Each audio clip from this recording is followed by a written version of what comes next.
Friends, Radhe Radhe, जय Shri Krishna. I hope आप सब लोग अच्छे होंगे। मैं भी पहले से अच्छी हूँ। चेहरे की स्माइल देख के पता ही लग रहा होगा। तो व्लॉग का थंबनेल देख के आपको पता लग रहा होगा कि आज मैं आपके लिए कौन सा कंटेंट लेकर आई हूँ। थैंक यू सो मच मेरे लेग कास्ट के, मेरे एंकल कास्ट के व्लॉग को इतना प्यार और इतना अटेंशन देने के लिए। And thank you so much YouTube मेरे इस पर्टिकुलर कंटेंट को इतना प्रमोट करने के लिए। बिकॉज मैं कोशिश करती हूँ कि जो जो प्रॉब्लम मेरे साथ हुई, जो जो एक्सपीरियंस मुझे हुए, वो आपके साथ नहीं हुए।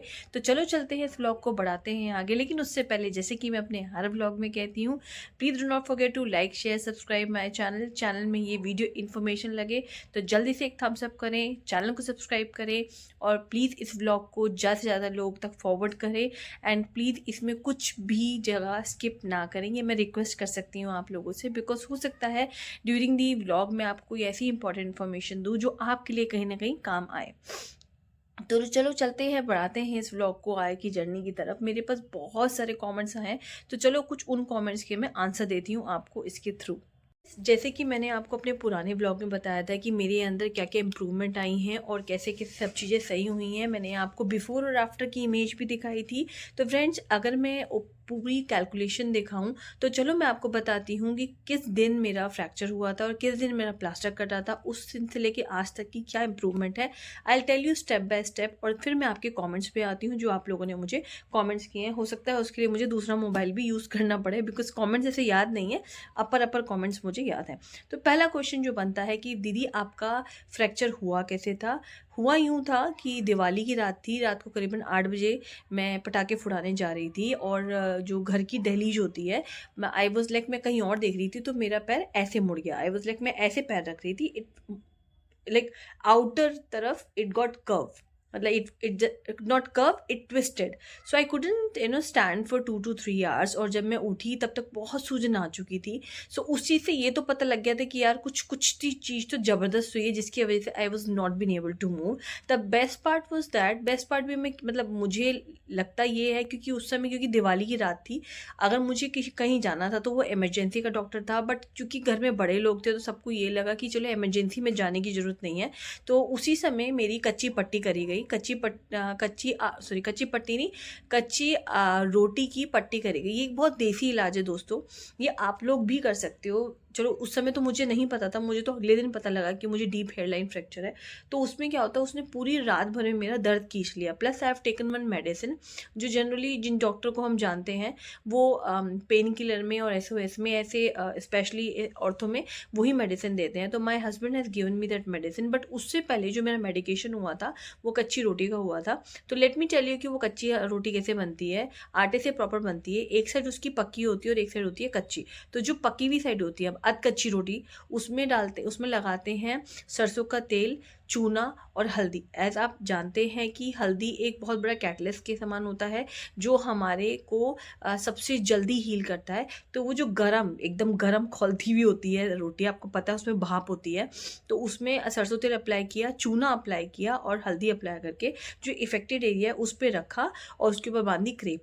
मतलब वो इतना पेनफुल होता है वो प्रोसेस, मतलब उसके बाद आप मतलब अपने आपको रोते रोते रोक ही नहीं सकते, बिकॉज ऑलरेडी आपको उस जगह दर्द हो रहा होता है। उसके बाद अगर वो लग जाती है तो और गरमाई होती है, दर्द होता है। So it's like, but with in few hours, मुझे लगता है 1-2 घंटे के बीच में ना वो नॉर्मलाइज हो जाता है और वो सारा दर्द खींच लेता है। बिकॉज हल्दी की सबसे अच्छी, आपको पता है टर्मरिक जो होता है इट्स अ बेस्ट हीलिंग। उसको क्या बोलते हैं उसको, बच्चों को भी पढ़ाते हैं, वो एक देसी इलाज होता है घर में जो आपको सेल्फ हीलर के समान काम करता है। तो मेरा जो एक्सीडेंट हुआ था ये हुआ था 31 अक्टूबर को।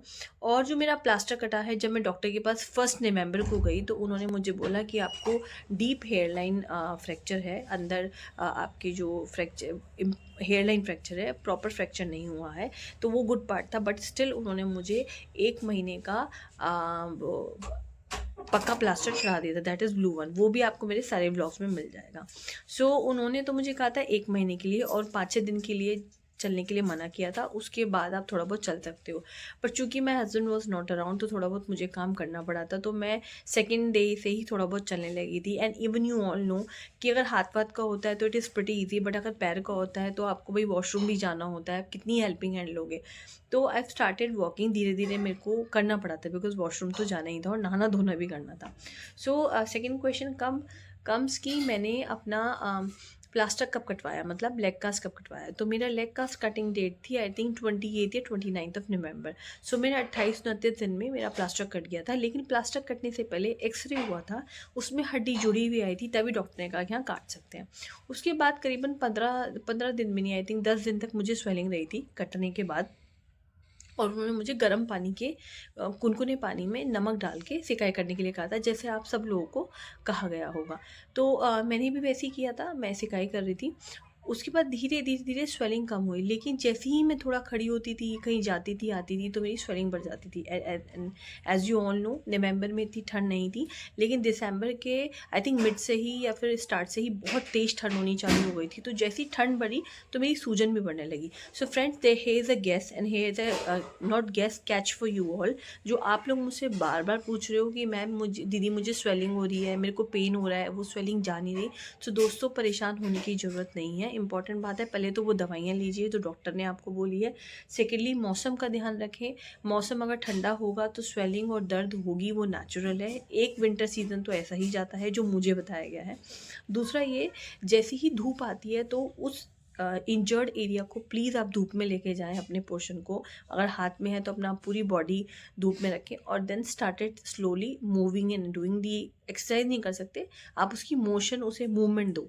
उससे क्या होगा कि उस जगह पे आपको धूप, नेचुरल लाइट पड़ेगी, नेचुरल हीट पड़ेगी। एक तो हीट होती है जो आप गर्म पानी वाली लेते हैं, सनलाइट की हीट होती है, वो नेचुरल हीट होती है, उससे आपकी बोन्स खुलती हैं। तो ये 3 चीज़ें हैं मैं आपको बता सकती हूँ। चौथा, मैंने आपको अपने होम रेमेडीज़ में इसके अलावा एक और चीज़ बताई है कि मेरे पास एक ऑयल है, होममेड ऑयल है, वो आप लोगों ने सुन भी रखा होगा। मस्टर्ड ऑयल में मैं लहसुन, गार्लिक और अजवाइन डालती हूँ, उसको अच्छे से पकाती हूँ, मतलब इनफैक्ट पूरा जला देती हूँ। And then I store in a bottle. मैंने आपको बॉटल भी दिखाई है। और फिर उस तेल को मैं अपने जो मेरा फ्रैक्चर्ड एरिया है, मतलब आफ्टर सम टाइम, मतलब आफ्टर आई थिंक मैंने 45 डेज़ के बाद मैंने उस पर मसाज स्टार्ट करी थी। सो अगर आपको स्पेन भी है, आपको मोच आ गई है, या कोई आपको नील पड़ गया है, तो उस ऑयल का इस्तेमाल आप उसके लिए भी कर सकते हो। बिकॉज मेरे नी में प्रॉब्लम है तो मैं उसको जनरली भी यूज़ करती हूँ, मेरी मतलब डे टू डे लाइफ का पार्ट है वो तेल। और it is not at all harmful, बाहर का नहीं है, घर का बना हुआ है। तो मैंने आज आपको 2 होम रेमेडीज़ दी। एक तो थी कच्ची हल्दी की रोटी, दूसरा आपका मस्टर्ड ऑयल। ये दोनों मुझे मैंने कहीं से मतलब एक तो फैमिली से और दूसरा भी किसी फ्रेंड सर्कल से ही पता लगा होगा।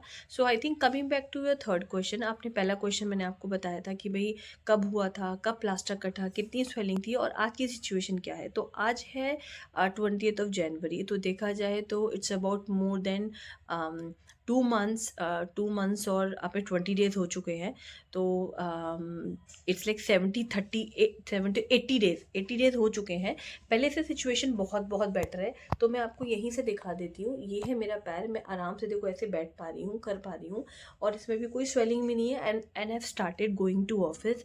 और ऑफिस में जब आप जाते हैं तो देखो जो मेरी ट्रैवलिंग है, इट्स अप्रॉक्सीमेटली 4 किलोमीटर्स एक दिन की है, आना जाना जो भी रहता है। बिकॉज आप ट्रैवल भी करते हो किसी भी चीज़ से, तो ऐसा तो है नहीं बिल्कुल कोई भी चीज़ आपके पैरों के पास होगी। ड्राइविंग भी करनी है तो भी तो आपको इस पैर का इस्तेमाल करना है। अगर आपको कहीं चल के जाना है तो भी करना पड़ेगा। Apart from your office going, आपको घर में भी काम होते हैं, घर में भी करने पड़ते हैं। तो उस केस में अब ये धीरे धीरे रिकवर हो रहा है, जैसे जैसे मौसम खुल रहा है, it's going good. So now अब आते हैं आपके मेरे ब्लॉग्स पे कमेंट्स वाले सेक्शन पे। तो चलो उन क्वेश्चंस के मैं देती हूँ आपको आंसर। आई होप उन क्वेश्चंस के आंसर देते ही थोड़ा और सिचुएशन क्लियर होगी and you all feel relax. So friends, अब आते हैं आपके क्वेश्चन एंड सेशन पे, जो अभी रिसेंटली मैंने 2-3 दिन पहले अपना जो ब्लॉग पोस्ट किया था उसके ऊपर पहला क्वेश्चन आया है। ये आया है दुष्यंत चौबसिया, आई डोंट नो। हाय दुष्यंत, आपने लिखा है मेरे 23 दिन हो गए हैं, एंकल में सूजन कम हुई है, पर जा नहीं रही। So Dushyant, coming back to your question, देखो मैंने आपको अभी बताया है सूजन जाते जाते जाएगी, एकदम नहीं जाएगी। अभी मैं आपको अपने, अगर आप इस ब्लॉग को रेफर करोगे, मैं आपको अपने अपने इस ब्लॉग में अपना बैक कैमरे से दिखाऊंगी। मेरे पैर में आज थोड़ी सी सूजन आ गई है, क्योंकि जितना मैं चलती हूँ उतना ही सूजन धीरे धीरे आ जाती है। सो डोंट वरी, सूजन अपने हिसाब से जाएगी। थोड़ा मौसम को नॉर्मलाइज होने दो, कहने का मतलब थोड़ी गर्मी आ जाने दो, तो ये बिल्कुल आप। सो फ्रेंड्स, जैसे कि मैं बोल रही थी कि क्योंकि इस समय मौसम अभी ठंडा है, तो जैसे जैसे मौसम हल्का होगा तो आपकी सूजन भी कम भी होगी और खत्म भी हो जाएगी। So I hope I have answered your question.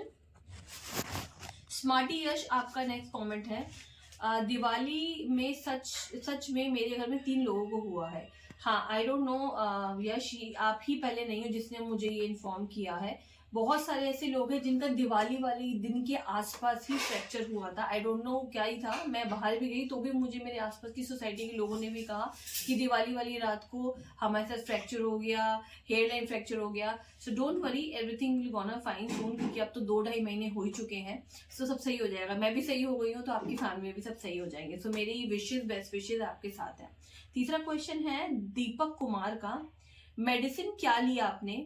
मेरे एंकल 3 दिसंबर को फ्रैक्चर हुआ था, आज 3 जैन को प्लास्टर रिमूव किया है, 13 जैन से फिजियोथेरेपी स्टार्ट की, बहुत पेन है, 0 मूवमेंट है। आप ऑयल के अलावा क्या यूज करते हो, मेडिसिन या ऑइंटमेंट, प्लीज बताएं। हाय दीपक जी, आपने बहुत बड़ा लाइन लिखी है। तो मेडिसिन मैंने डॉक्टर से प्रिस्क्राइब मेडिसिन ली है। पहला सवाल का, आपकी पहली लाइन का जवाब। 3 दिसंबर को आपको फ्रैक्चर हुआ था, 3 जनवरी को आपका प्लास्टर रिमूव हुआ था, और 13 जैन से आपकी फिजियोथेरेपी भी स्टार्ट हो गई, और आज है 20 जनवरी। तो देखा जाए तो आपका आज 7th डे होना चाहिए। अगर आप 1-2 ब्रेक भी ले रहे हैं तो भी 6th या 5th डे तो होना ही चाहिए। 0 मूवमेंट है। आई एम सरप्राइज, आपको हेयरलाइन फ्रैक्चर हुआ है या नॉर्मल फ्रैक्चर हुआ है? हेयरलाइन फ्रैक्चर में मूवमेंट स्टार्ट हो जाती है, बट नो वरीज, आपके जो और फिजियोथेरेपिस्ट होंगे आप उनसे पूछिए कि आपकी मूवमेंट क्यों नहीं हो रही है, और थोड़ा बहुत घर पे भी मूवमेंट करने की कोशिश करें। फिर का आपका क्वेश्चन है, आप ऑयल के अलावा क्या यूज करते हो, मेडिसिन या ऑइंटमेंट, प्लीज। वैसे मैं ऑयल के अलावा कोई मेडिसिन, कोई ऑइंटमेंट नहीं यूज करती हूँ। हाँ, एसओएस में अगर मुझे जरूरत पड़ती है तो मैं वो मेडिसिन यूज करती हूँ जो डॉक्टर ने मेरे को रेफर करी है मेडिसिन। और ऑइंटमेंट के लिए, ऑइंटमेंट भी डॉक्टर ने मुझे रेफर किया है, आप उसके लिए ओमनी जेल यूज कर सकते हो। ओमनी जेल रेफर किया है ना, Omni gel. Chetan ji, thank you, आपके कमेंट में ऐसा कुछ जवाब देने वाला नहीं था, आपने फीड की तारीफ की, थैंक यू सो मच। हाँ, नेक्स्ट क्वेश्चन है मोनू जी का, कितने दिन में सही हुआ? इस ब्लॉग के स्टार्ट में आपको इस क्वेश्चन का आंसर मिल जाएगा। फिर मैं बता देती हूँ, मुझे करीबन 2 से 2.25 महीने लगे हैं ठीक होने में। सिंपल डीप हेयरलाइन फ्रैक्चर, अगर किसी का फ्रैक्चर है तो इससे ज्यादा टाइम लेके चले आप मौसम को देखते हुए। मेरे लेट्स क्रैक यूपीएससी, अच्छा आप तो कल भी आए थे। सो आपके पास कोई, इनका नाम मुझे नहीं पता। मैम, मेरे पास एक ऑयल है, कंपनी की गारंटी है, 5 दिन में ठीक हो जाएगा। सो लेट्स क्रैक यूपीएससी, आपका जो कमेंट है थोड़ा सा मुझे फनी लग रहा है, बट कोई बात नहीं। अगर आपके पास ऐसा कोई ऑयल है तो प्लीज कमेंट में रिप्लाई बैक करें। अगर ऐसा है तो हम भी अपने सब्सक्राइबर्स को और व्यूअर्स को बताएंगे, सो दैट उनका भी वो पेन एरिया जल्दी ठीक हो जाए। उमेश कुमार, आपको फ्रैक्चर आने के बाद पेन कितने दिनों तक रहा था? सच कहूँ तो मुझे पेन कॉन्टिन्यूसली नहीं रहा था उमेश जी, मेरे को ऑन एंड ऑफ होता था, कभी होता था कभी नहीं होता था। तो ऐसे था क्योंकि मेरा हेयर लाइन फ्रैक्चर था, जिसको फ्रैक्चर होता है उसको रहता है, क्योंकि मेरी सूजन 4-5 दिन में उतरने लगी थी। Okay, last question. Okay, I think अब मैंने सबके क्वेश्चंस के आंसर दे दिए हैं। आई होप मेरे आंसर आप लोगों को सेटिस्फैक्टरी लगे होंगे। तो चलो मैं आपको दिखाती हूँ अपना फीट, और फिर करती हूँ इस ब्लॉग को एंड। और इसके अलावा भी अगर आपके कोई क्वेश्चंस है तो आप पुराने वाले ब्लॉग में कमेंट कर सकते हैं, नहीं तो इसमें कर सकते हैं। मैं जरूर उन क्वेश्चंस के आंसर के साथ आपके सामने फिर से आऊंगी। फ्रेंड्स, ये है मेरे फीट। आप फीट देखना चाहते थे, मैंने अभी बस रिमूव किया है, ये देखिए, क्योंकि बिकॉज अब आप देख सकते हैं। मैं आपको ना थोड़ा बैक कैमरे से दिखाती हूँ। फ्रेंड्स, ये है फीट, और थोड़ा सा आज मुझे लग रहा है यहाँ स्वेलिंग है, रीज़न बिंग क्योंकि आज मैंने वॉक करी है, और मेरी ट्रैवलिंग ऑफिस जाने की वजह से हो ही जाती है। सो मैं आपको प्रॉपर दिखा देती हूँ, और मैं चलती भी रहती हूँ, सो डोंट वरी, थोड़ा बहुत टाइम लगता है। और ये जो आप चेंजेस देख रहे हैं मेरे वहाँ की स्किन में, ये इसलिए क्योंकि मैं गर्म पानी से सिकाई करती हूँ, तो आपको पता है गर्म पानी से थोड़ी टैनिंग तो होती है। ये देखिए, ये देख रहे हैं पोर्शन, ये है मेरा फ्रैक्चर्ड एरिया जो अलग से दिख भी रहा है। उम्मीद करती हूँ आपको मेरा ये व्लॉग फिर से इन्फॉर्मेशनल लगा होगा। एंड मैं यूट्यूब को भी थैंक यू बोलती हूँ कि वो मेरे ऐसे व्लॉग्स को आगे रिकमेंड कर रहा है व्यूअर्स को देखने के लिए। शायद मेरी इन्फॉर्मेशन सब लोगों को अच्छी लग रही होगी, तभी मेरे पास इतने कमेंट्स भी आ रहे हैं। फ्रेंड्स, होम रेमेडी पे भी बिलीव रखें। होम रेमेडी भी आपको जल्दी सही करती है। ऐसा नहीं है कि सिर्फ ऑर्थोपैथिक की दवाइयाँ ही होती हैं, डेफिनेटली। और सबसे इम्पॉर्टेंट बात है आपका सेल्फ मोटिवेशन, सेल्फ हीलिंग भी बहुत मदद करती है। सेल्फ मोटिवेटेड आप रहेंगे ना तो हीलिंग बहुत जल्दी होगी। ये मैं आपको मेरे पर्सनल एक्सपीरियंस से कह रही हूँ। और आपको विश्वास ना हो तो मेरे पुराने सारे ब्लॉग्स को आप रेफ़र कर सकते हैं। मैंने बार बार इस चीज़ का जिक्र किया है कि जब तक आप खुद पे ट्रस्ट नहीं रखेंगे ये चीज़ नहीं जल्दी से जाएगी। बिकॉज मेडिसिन्स आपको ऊपरी सही करती हैं, बट एक्चुअल हीलिंग जो होती है वो आपकी सेल्फ होती है। सो फ्रेंड्स, इसी के साथ मैं करती हूँ अपने व्लॉग को एंड। अगर आपको कोई और इन्फॉर्मेशन चाहिए तो प्लीज़ मुझे व्लॉग में लिख के बताना, कमेंट करना। मैं ज़रूर उसके साथ फिर से एक नया व्लॉग बनाऊँगी और आपके कमेंट्स का आंसर करूँगी। तब तक अपना ध्यान रखें, स्वस्थ रहें, मस्त रहें। चैनल को जल्दी सब्सक्राइब कर लें, व्लॉग को लाइक करें, खूब सारा प्यार दें, खूब सारे कमेंट्स करें, जिससे मुझे मौका मिले कि मैं एक लंबा सा व्लॉग बना सकूँ सिर्फ Q&A पे ही। ठीक है। और उनके साथ तो जरूर शेयर करें जो इस सिचुएशन से निकल रहे हैं या मेरी वाली स्टेज पे पहुंच चुके हैं। जो भी इस ड्यूरेशन में है प्लीज़ उसको शेयर करें। आई होप मेरे इन ब्लॉग से उनको जरूर मदद मिलेगी। सेकेंडली, अगर आपको बहुत ज़्यादा इन्फॉर्मेशन चाहिए तो प्लीज़ मेरे लाइव स्ट्रीमिंग सेशन पे आइए। मैं रोज़ रात को 10:30 बजे के बाद लाइव होती हूँ, क्योंकि मेरा कोशिश रहता है कि मैं डिनर टाइम के बाद लाइव हूँ। तो उसमें भी आप आके ये क्वेश्चन पुटअप कर सकते हैं and you can also take the membership of my channel. चलो फ्रेंड्स, मिलती हूँ। Bye bye, take care, Radhe Radhe.